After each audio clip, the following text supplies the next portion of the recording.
All right, so picture this. You have a president that's been liked and loved for the past 8 years.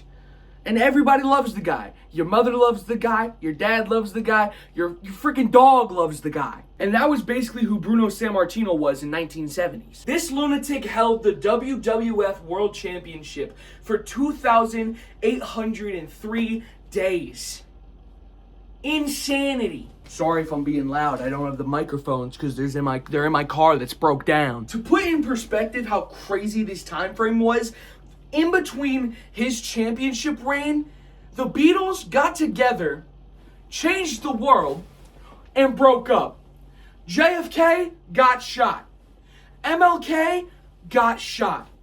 The Civil Rights Act and the Voting Rights Act were passed and signed. We put a man on the moon. We had our first Super Bowl, and this guy was in Madison Square Garden bear hugging people to death. To the fans in New York, he was basically this unstoppable being, the immovable object, so to speak. It was more probable that a UFO would land in Times Square, start handing out hot dogs before Bruno ever lost the belt. Now, we still had all the territories like we talked about in the last video, but it was turned up a notch. It went from the mafia to now it was the Wild West with more sequins and spandex. And there was this cool thing called kayfabe where you had to be on the entire time. If you slipped up, let's say you were a bad guy, you went to the grocery store. If people saw you there, you would have to be the bad guy. You would have to stay in your little character the entire time. Some people even tried to stab him with pencils.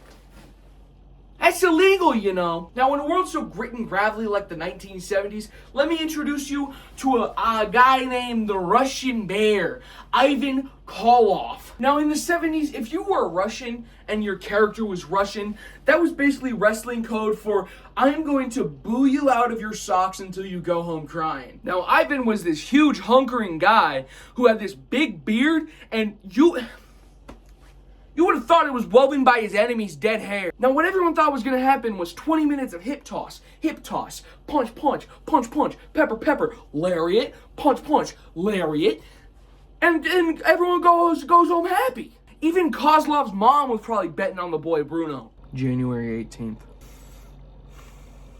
1971. Madison Square Garden is packed. Probably 20,000 people, smells like old cigarettes. The match is a total war. Bruno's tired. His back is being mostly held together by hopes, dreams, and medical tape. Koloff is relentless.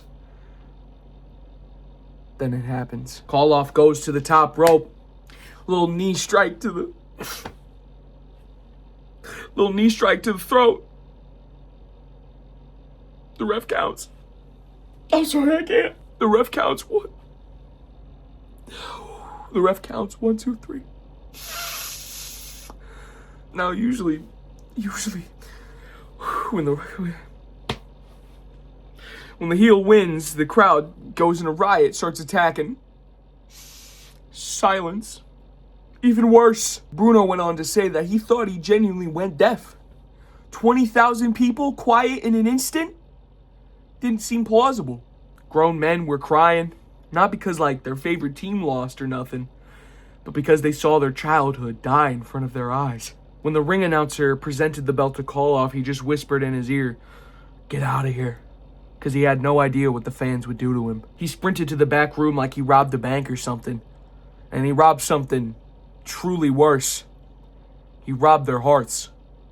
Bars. Bruno just sat there in the ring for a long time, alone. The night the living legend became human. That moment changed the landscape of the 70s era of wrestling. It proved the unthinkable. The hero could actually be killed.